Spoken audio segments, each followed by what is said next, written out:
Supply Corps, U.S. Naval Reserve, and Page County Administrator. Rear Admiral Belton's previous flag assignment was as Director of Energy and Services Division, J9, U.S. Forces, Iraq. The combination of his civilian service as local government manager and his experiences in Iraq have provided him with so many interesting perspectives that will be valuable to Virginia County officials. Rear Admiral Belton graduated from the United States Naval Academy in 1983. He holds a Master of Business Administration degree from Regis University.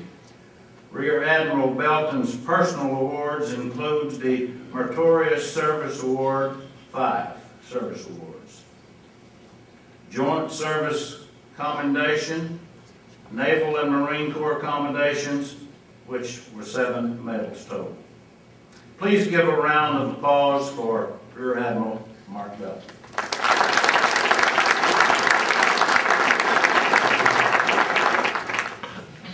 Thank you, President Atkins. I want you to know I'm a big fan. I read your book. I follow your diet religiously.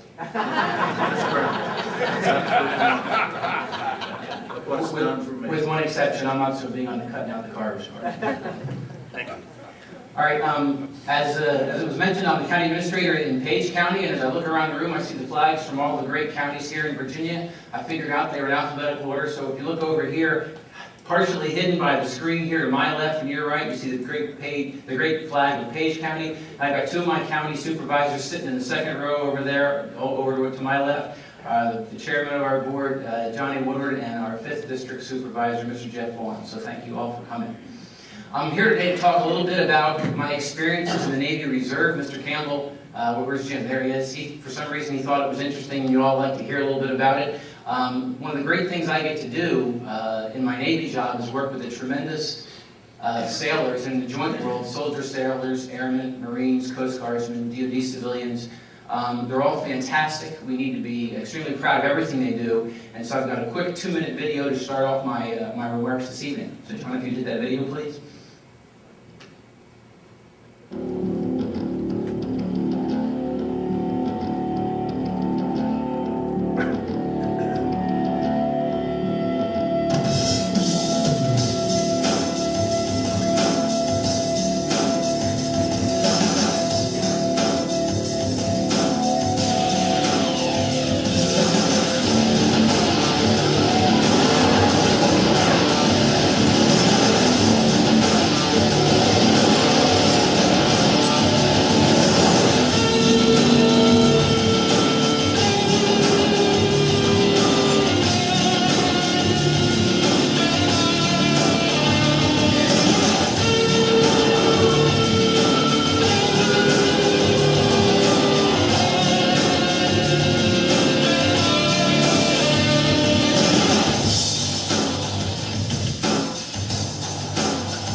As you can see, the Navy does a great job of putting ordnance on target. As that video was was called the target eliminated, but the Navy does so much more than that as well. We do missions around the world that include anti-piracy off the Horn of Africa and the Red Sea.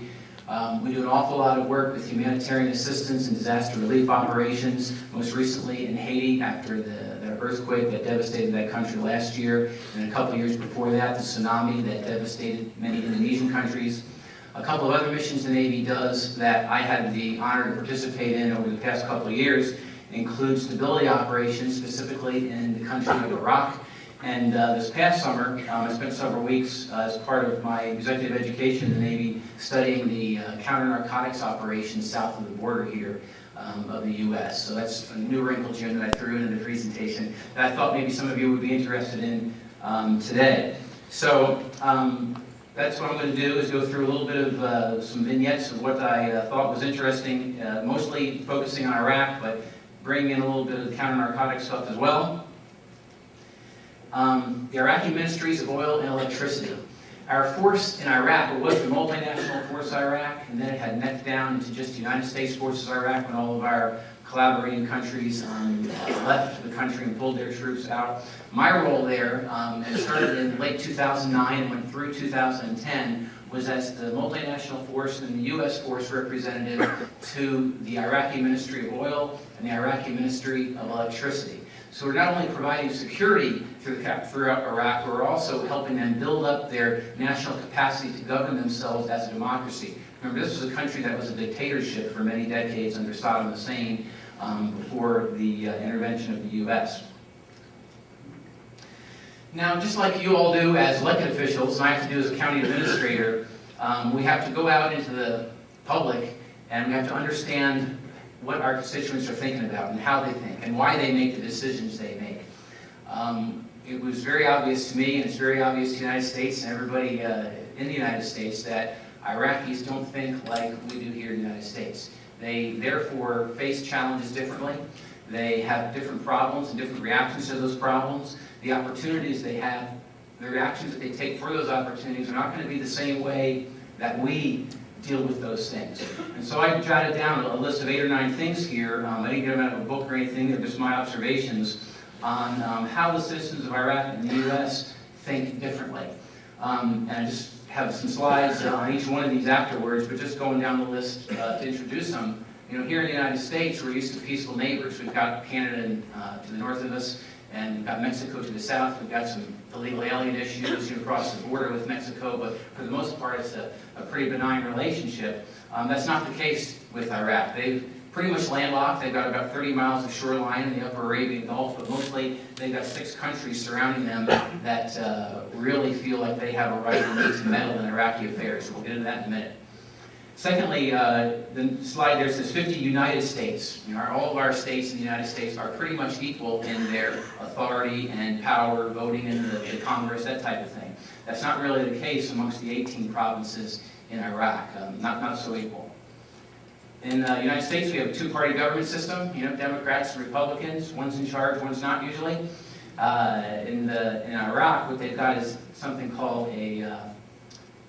we have a multi-party government system. And I'll show you a slide in a little bit that breaks down the different parties and the percentage of the folks that are in each. But you'll see that nobody has a clear majority, and it really forces them to work tremendously together and put very strange bedfellows around the same table trying to make decisions. We're a democratic republic. They are an Islamic democratic parliamentary republic. Some key differences. We have a diverse market economy with tremendous industry, heavy industry. We've got a tremendous tourism industry. We've got tremendous agricultural industry in the United States. That is just not the case in Iraq. They are overwhelmingly an oil-dominated economy, trying to transition from that and get a little bit better. We are predominantly Christian in the United States, and they are overwhelmingly Muslim. So very much a New Testament versus Old Testament way of looking at things. In the United States, Christian-based society. We forgive and forget, turn the other cheek. Over there, Old Testament, very much eye for an eye, tooth for a tooth type of thing. So they're coming from that perspective as well. We have high-tech maintenance culture. They have a very low-tech culture, and they don't like to do maintenance at all. And I got some great examples of that. Environmental stewardship and going green is something we take extremely seriously here in the United States. That trend is growing more and more all the time. I say a work in progress, but really they don't care too much about the environment right now. That's very low on their list, if it's on their list at all. And then in our business world and political world, we like to be action-oriented, get her done and all that. In Iraq, they are very averse to decision-making. When I got over there, it took me a while to understand why it was they could never make a decision. And looking at their history, it's much more easy to understand. For so many decades, when Saddam Hussein was in charge, that command-based economy, ruling with an iron fist, if you did something that he didn't like, or his Ba'ath Party didn't like, you weren't just punished or get a bad evaluation or maybe demoted, you disappeared. You were put in jail, you were tortured, your family disappeared, they were threatened. So what you had was a whole vast bureaucracy of folks in Iraq that are averse to decision making. They always push the decision up. I never saw a deadline in Iraq that got met. Everything was always late. And you didn't really start worrying about things until after the second or third deadline passed. It's just the way things worked over there because of their history and their paradigm. So let's take a look at some of those things a little more in depth. Talk about the neighborhood. As I mentioned,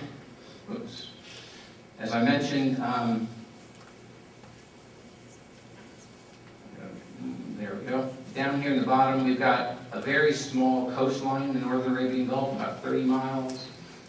Switch it over here. Well, there you go. Okay. And we've got 6 countries that are the neighbors of Iraq, and they all want to medal. And you see to the immediate right, the west there of Iraq is the nation of Iran. To the north is Turkey. To the northwest is Syria. To the direct west is Jordan. To the west and south is Saudi Arabia. And down directly south is Kuwait. There's a lot of dynamics going on there. One dynamic that's really interesting is the inter-Muslim dynamic, where you have Sunni Muslims and Shia Muslims. A lot of people don't realize that the Muslim world is not completely united. They are very divided between the two sects. The Sunni sect is basically managed and run by the Kingdom of Saudi Arabia and the ruling family there. They have the major holy sites of that religion in Saudi Arabia. Mecca is one that you often hear about. The other sect is the Shia sect of the Islam religion. And the major Shia country in the world is Iran. And Iran and Saudi Arabia constantly vie for predominance in the Muslim world. And in between the two of them, you have Iraq, which is trying to be a democracy, and it's mostly Shia, but not so overwhelmingly Shia that the Sunnis can't feel they can get in there and make some inroads. So that's a significant problem for the people in Iraq. You have meddling by Iran and meddling by Saudi Arabia. Another dynamic that's going on here is political. And the names of these countries can tell a little bit about it. You have the Kingdom of Saudi Arabia. It's run by a ruling family, a king. The leadership is inherited, passed down from father to son. You have Iran, which is very much a theocracy. Okay, you see a lot of their president in the news. Can't even pronounce his last name. But he's up there railing, banging his fists on the table. He's a very public individual, but he's not the real power broker in Iran. The real power broker is somebody called the Supreme Leader, and it's an Ayatollah, a cleric, and he's in charge of a cleric committee that actually runs the country and is the supervisor of that president. So you have a theocracy in Iran, you've got a kingdom in Saudi Arabia, and in between, you've got a very fledgling, fragile democracy that we're trying to prop up and get a history of its own and be a success as a democracy. It's a real threat to the Kingdom of Saudi Arabia and the theocracy that is Iran. The other factor you have going on here is dominance within the OPEC world, oil. Everybody knows Saudi Arabia is the major producer of oil in the world. They do between 10 and 12 million barrels a day that they export from Saudi Arabia. Iran is probably in the 3.5 million barrels a day, and Iraq is about 2.5 million barrels a day. But Iraq has a great plan that our country helped put in place for their future. In the next 10 to 12 years, they should be able to triple and start to rival Saudi Arabia as an oil exporter in the world. Well, you can imagine the concern the Saudis have, and you can imagine the concern the Iranians have over Iraq becoming much more of a player in the world oil market. So you have all these factors in the neighborhood trying to influence Iraqi political decisions, and I thought that was an interesting aspect to it that many people don't realize, and certainly something we don't understand so much here in the U.S. because of our relationship with Canada and Mexico. Not all provinces are created equal. Remember that line on my first slide. This is the map on the right here is a map of the 18 provinces of Iraq. The map on the left is a breakdown of the ethnicity, the religious background in Iraq. And the pink area in the bottom of the map on the left, that's the Shia-dominated area in Iraq. The green area is the Sunni area, and the yellow area on that map in the northeast quadrant there are the Kurds. Okay, so if the government of Iraq is dominated by Shia, one of the things that they established is a formula for sharing electricity in the country. There's not enough electricity to go around in Iraq. They meet about 50% of the demand total. And there's a formula based on how much industry you have in your state, how many people live in your state, that type of thing. It's very complicated, very hard to understand, and the provinces don't understand it very well. But what you end up finding as the result is the Shia-dominated states, provinces, get more electricity than the Sunni-dominated states. That may be, by formula, it may work out that way, but it doesn't play out very well for the minority of Sunnis in the country. Up in the north there, in that Kurd area, I say again that the states aren't created equal. Kurdistan is a portion of Iraq. That's that yellow area up there. They are semi-autonomous. They make a lot of their own rules. They get, by law, a share of the country's oil wealth that comes to their treasury. They have their own militia, the Peshmerga, that guard a lot of their area. So you've got a situation where not all states are created equal. So now you can begin to understand a little bit about how people in that country feel. They aren't treated equally because of where they live. They aren't treated equally because of their religious background. There's a lot of issues there and a lot of pent-up frustration. All right, all together now, this is where we talk about the two-party system versus the multi-party system. In the United States, you're either Democrat or Republican for the most part, and one of those groups is usually in charge of Congress, one's in charge of the Senate, one's in charge of the House, and most of the time, it's a split. We very rarely have where all three of those functions are one party or the other. This was the most recent election result in Iraq, and you can see the majority party won with 24.72% of the vote, closely followed by 24.22% of the vote by the next party. And then you've got a couple other parties in there, including the Kurds at 14.59%. And what you end up having to do is sit down with people you don't like very much and make deals. Okay? A lot of these parties are dominated by Shia, some are dominated by Sunnis, some are dominated by Kurds, and some of them are greatly influenced by Iran, some are greatly influenced by Saudi Arabia. They have different priorities, different things they want to get done. They don't match up very well with the other parties. So you can see what a problem getting together and coming up with a workable government can do.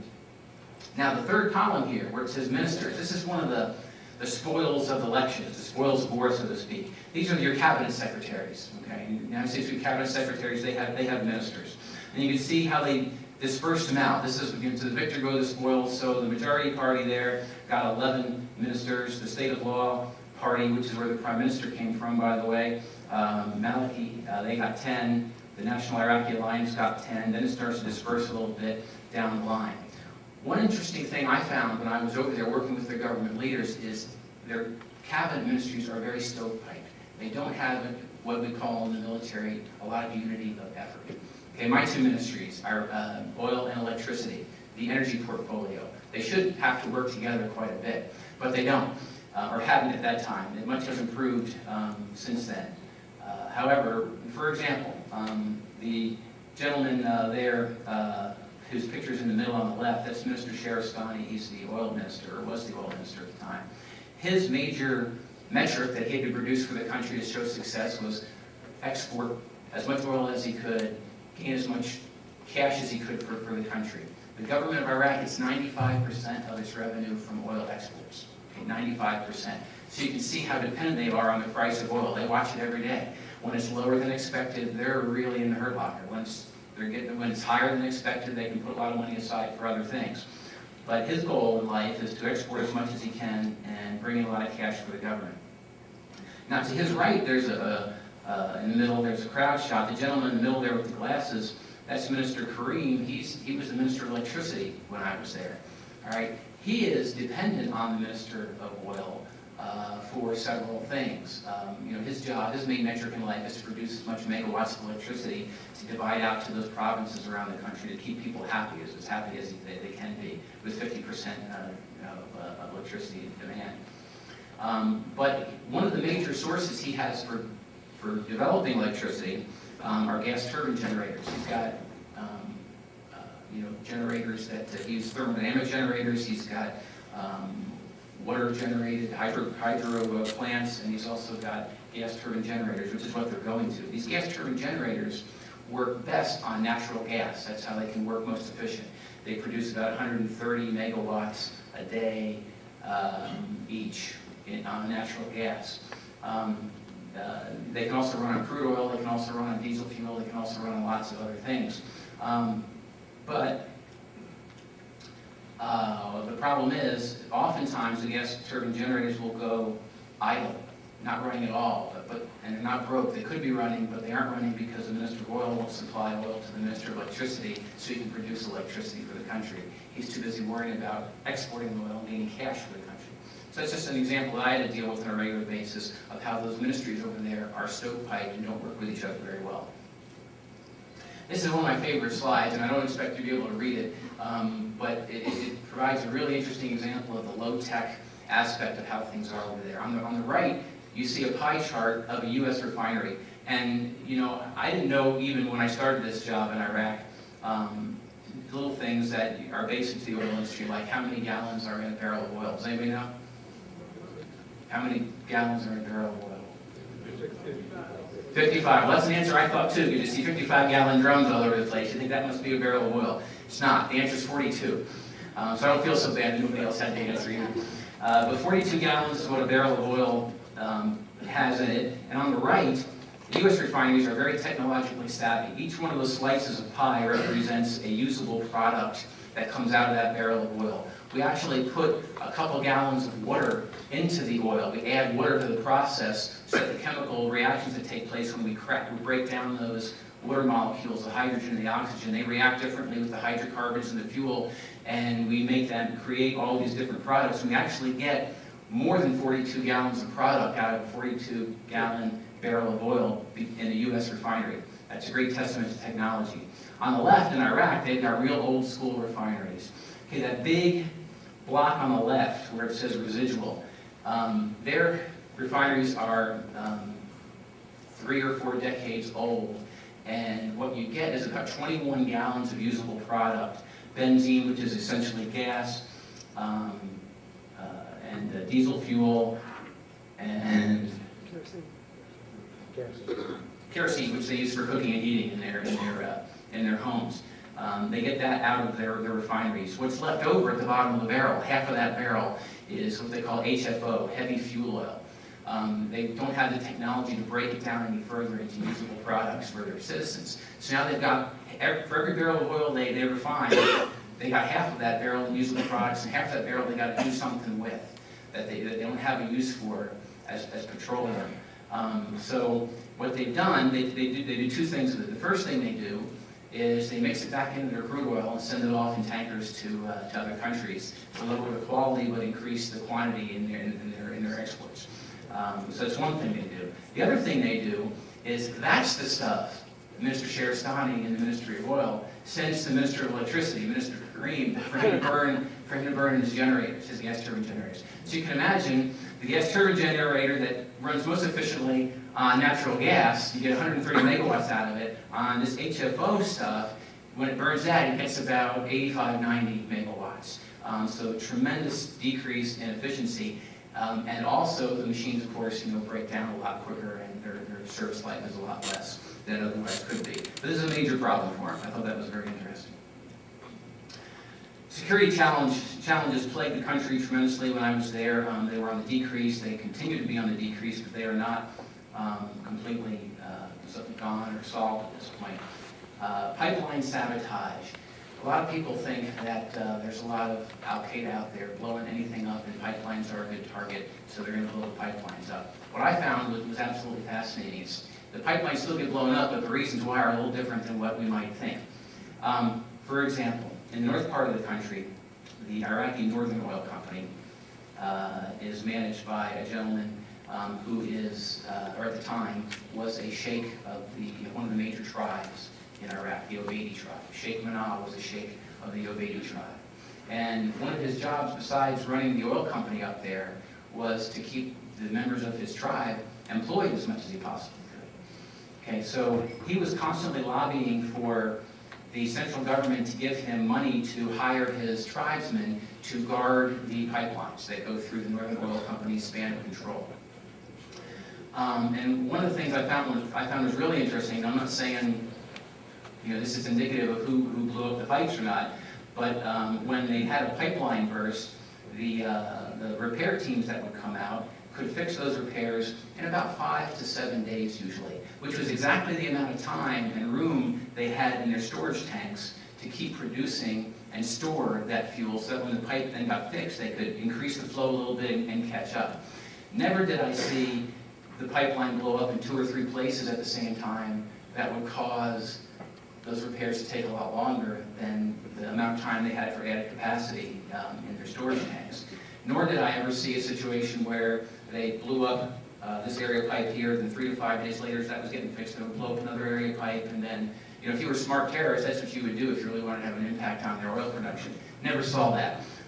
So a conspiracy-minded individual could conclude that perhaps it was folks who wanted to keep their repair teams employed without enlisting the wrath of the central government for stopping production. But security continues to be an issue in Iraq. It was a pretty big issue when I was there, although it was on the decrease. This is a terrific example of the low-tech issues they have in Iraq. This is the Al-Basra Oil Terminal, ABOT is what they call it. This represents represents a single point of failure, potential failure for the entire country. I mentioned 95% of their country's revenues come from oil exports. Okay, their oil exports go 2 places. All the oil in the south goes to ABOT, to ships that get exported from there. So that 75% of the oil goes through this one place. All the oil in the north goes through Turkey to the Mediterranean port of Sheikh Hamad. But when you look at this picture, it's kind of interesting. First of all, you see a Navy destroyer in the background. And we spend a lot of time, we've got a task force of several ships that we keep in the Northern Arabian Gulf, keeping an eye on this and other things. But I mentioned we had the Iraqis had about a 30-mile stretch of coast on the Northern Arabian Gulf. That's all the coast they've got. And when you looked at that map, you real easily saw how close Iran was, and you saw very easily how close Kuwait was. And the Iranians in particular are real good at causing trouble and boarding Iraqi fishermen and basically harassing shipping in this area because they're right there. It really makes for a tense situation when everybody is so close. So we have a large security presence out there. Another thing you'll notice is that you have 4 tankers next to this facility at one time. The equipment is such that you should be able to pump to 4 tankers at the same time to really maximize your export ability. But what you see here is you see the 2 tankers on the left are really high up in the water. They're empty. They're just coming in waiting to be filled. The 2 tankers on the right are the ones that are currently being filled. They're almost full. They're getting ready to take off. The equipment there is so poor and has been downgraded a couple of times over the years. The pipeline that goes from the shore all the way out to ABOT, which is several miles, has been downgraded a couple of times in order to make sure it doesn't burst and cause an environmental disaster in the Northern Arabian Gulf. So their equipment is, the poor maintenance on their equipment is causing their oil exports to be about half what they could be based on mechanical capability alone. Flaring associated gas. The oil fields that Iraq has, and there are many, are mostly in the south, but a little bit in the north. This is a picture of me in the left there. I'm standing in a little depression up in the Kirkuk area, and those are natural gas fires coming out of the earth. For those of you who are biblical scholars, you remember the fiery furnace and you know, that story. That's where that took place. Okay, that's the historic marker they need to put next to the spot for when they have tourists. But you're not seeing any tourists go there. A gas field is such that if it's really old and ancient, it's almost all gas. If it's a relatively young oil field, it's mostly oil. But every oil field is going to have some combination of fluid, oil, and natural gas. What the Iraqis have done for decades, since the 60s and 70s, is they were only interested in the oil, because that's what they have the infrastructure to deal with. They haven't been so interested in capturing that natural gas. So there's associated gas with every oil field that the Iraqis have. And instead of capturing it and using it, they burn it off. Okay, so they're wasting this incredible resource. And these are examples. These aren't explosions. These are normal day-to-day operations going on at their oil fields and their oil production facilities on the right. One of the things we worked very hard on with them is coming up with a national energy plan and putting their capital budget plan, that you all can relate to, in place to come up with a way to capture that gas, stop the pollution, you know, think green, right? But also use that gas not only to market and ship off in specially designed tankers, but also to use it to run those electricity generators that are being run so poorly and inefficiently throughout the country. All right, electricity is a very interesting issue as well. Some of these pictures, a lot of people misunderstand it. At the bottom on the left, you see an Iraqi female in her traditional garb walking down the street, and what you see over her head there, those aren't vines, those are electricity wires. That's an example of their lack of knowledge or lack of technology in dealing with some of their problems.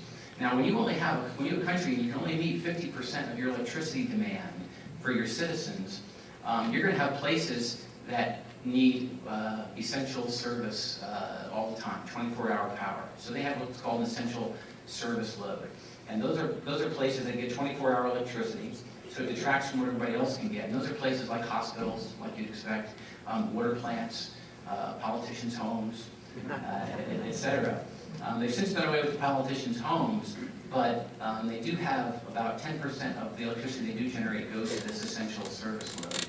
And it has become a great pastime in Iraq to try to steal what you can from the essential service load electricity lines. And that's what a lot of these lines that you see here, this mishmash of power lines in these pictures, it's what they represent. Folks tapping into the essential service load and stealing that 24-hour electricity for themselves. As you might imagine, there's quite an entrepreneurship business going on for, you know, in your neighborhood. If you can buy yourself a generator and you can steal some fuel from somebody, and fuel is pretty abundant, you can have yourself a little business going on. And every neighborhood has 2 or 3 of these entrepreneurs that, again, have a mishmash of wires going from their facilities to the various stores and houses in the area for people to get a very low-grade electricity, but electricity nonetheless. So, again, that's an example I thought people would find particularly interesting. I'm going to switch gears a little bit and talk about narco-terrorism or counter-narco-terrorism operations in South America and Central America. I mentioned in late 2009 through 2010, I was in Iraq doing the oil and electricity ministry work. Late this past year, this summer, I went through a 6-week program as kind of a capstone, it's called capstone course of executive education through my Navy career. And the group I was with focused on problems in Central and South America. We did some extensive traveled down to Guantanamo Bay, Key West to our Navy facility there, visited Paraguay, Uruguay, Colombia, El Salvador, and then toward the U.S.-Mexican border looking at this problem area.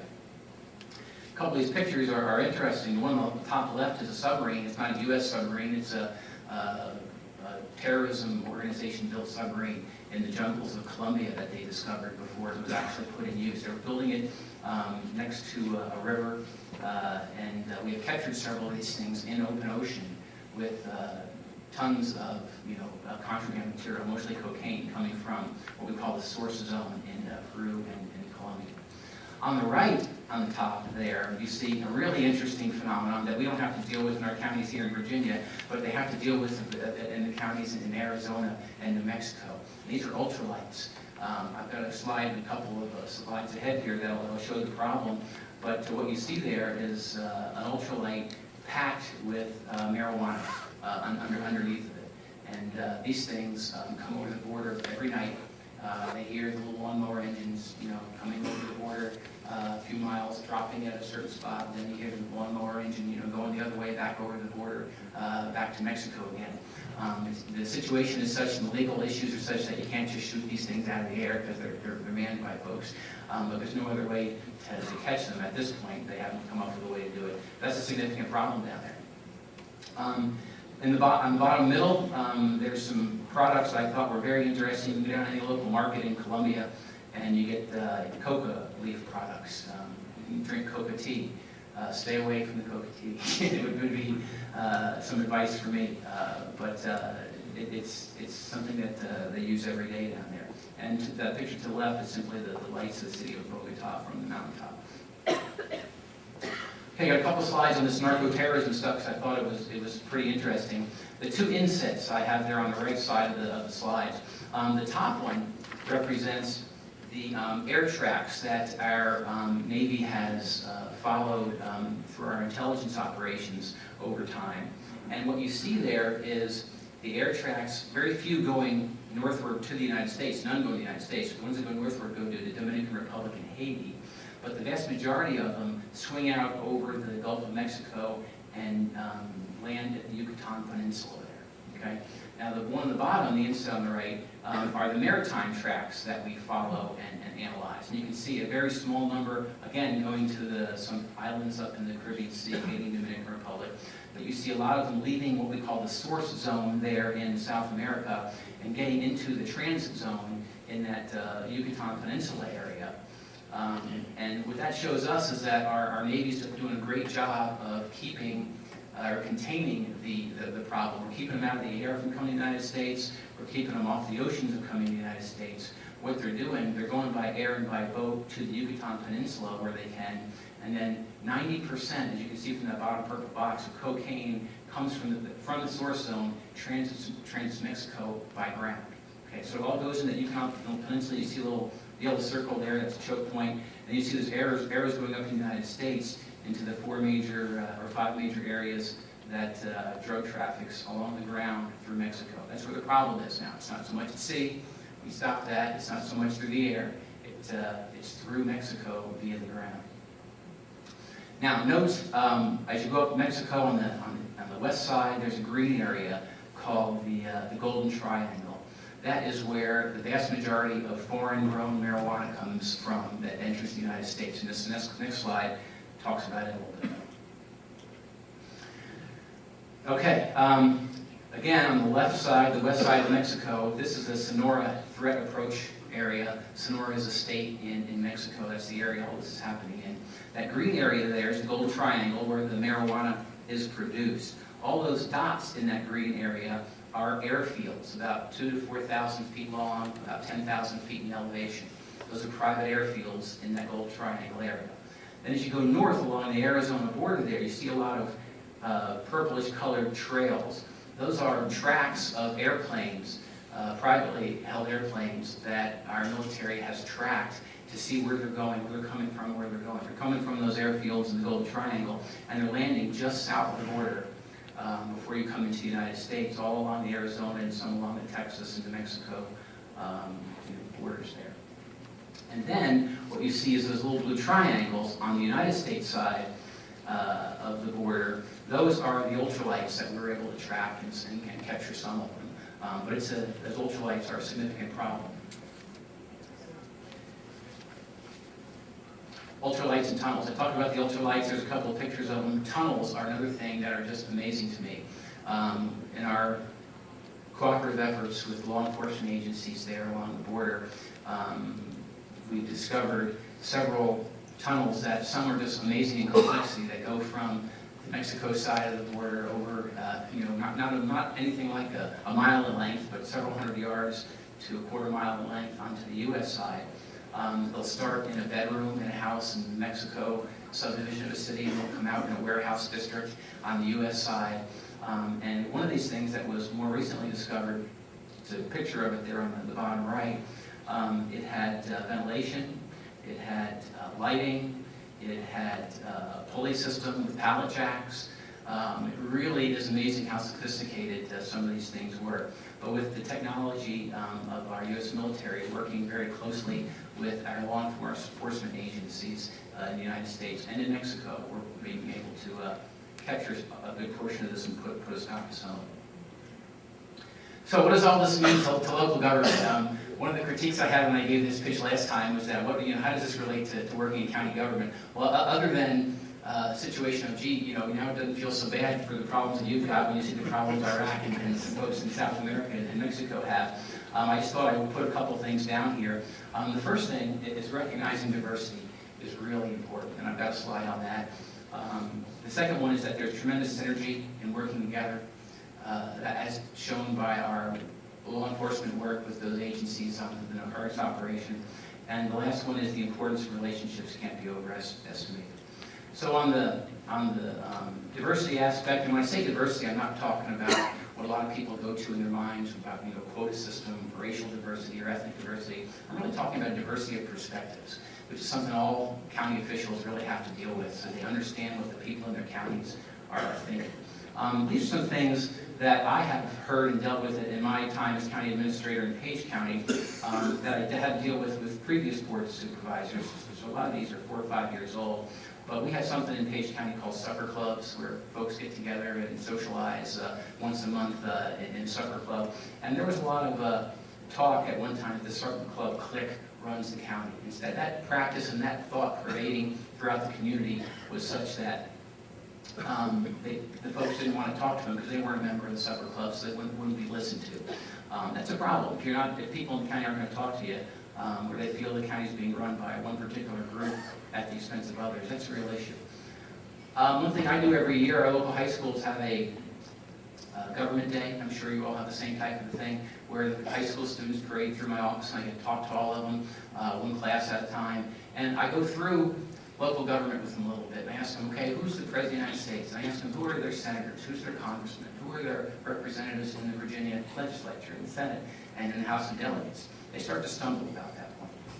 They generally know one of their senators. Half the time they'll get their representative in Congress right. About 25% of the time, somebody will know, who the local, the state delegate or state senator is. And I'd say less than 10% of the time can they get anybody on the board of supervisors. So it was pretty obvious to me, one comment I got was, I don't know any of their names, they're all old people. Well, at the time, they might have been a little more representative or elderly than the younger generations. That's changed in Page County right now. But it was representative to me that a lot of our citizens, particularly young people, didn't know what county government was like and who they could go to talk about it. And this is a former supervisor in Page County once told me this. I went to them with an issue that I thought was important because I've been hearing about it from a lot of people. And their point to me was that no one citizen, and not anybody had called them about that issue. Therefore, it wasn't important. When I had heard it, 5, 10, 15 times, nobody from their little group that they socialized with knew what the problem was. Therefore, it wasn't a problem in their mind. So, to me, diversity is about recognizing and valuing, leveraging the total sum of unique traits each citizen brings to the county. It's important for county workers, county administrators, county supervisors to get out there and understand what their public is thinking. Just like that first slide I showed way back about Iraq and why they think differently than we do and how they approach problems differently than we do. We've all got to do that in our own counties as well. And that's what I talk about when, that's what I think about when I think about diversity. Cooperation, we all have to cooperate. The slide here talks about what a great job we've done countering the narcotics flow from South America and Central America and Mexico by the Department of Defense working with the law enforcement agencies, that's what an LEA is. From the Department of Defense side, we bring these military unique capabilities that the law enforcement agencies don't have, particularly intelligence, transportation, analysis. We can do some border denial in some cases. On the military side, this is some real-world training that we get by working down there with our law enforcement agencies in an area of the world that's very similar to what we have to deal with in Iraq and Afghanistan from a climate standpoint. These are real go-to-work tasks that our folks are practicing when we cooperate with the law enforcement agencies. So we're working together, we're getting a lot done, a lot more than we could if we worked separately, and that's a message that you all are very familiar with. I know in Page County we work with our neighboring counties all the time to do things that we wouldn't necessarily be able to do if we were to work alone. One recent example is our real estate assessments that we all have to do on a periodic basis. We recently went into cooperation with the counties that surround us, Warren County, Shenandoah County, Clark County in some ways, and Rappahannock County as well. And we all have hired the same assessment firm to come in, and we've arranged our calendars such that the assessment firm can do one or two of us each year instead of all at the same time. And we're all very happy with the price and the quality of the result. So working together can really make a big difference. And lastly, personal relationships are just so key, and just by coming to the VAGO conference, I know you all understand that because you're meeting each other, you're understanding the problems that each of you have aren't necessarily unique to each other. You all have a lot of similar problems. You're learning how to deal with those from each other. This picture is the oil pipeline infrastructure in Iraq. That's a picture of me on the right. That's a picture of one of my best Iraqi friends on the left, Major General Kamal. He was in charge of infrastructure protection in Iraq. We got an awful lot done just sitting down having tea 2 or 3 times a week. I'd bring him over for lunch to the embassy dining facility. I'd take him for a ride in a helicopter to show off see some of the pipeline areas. He would take me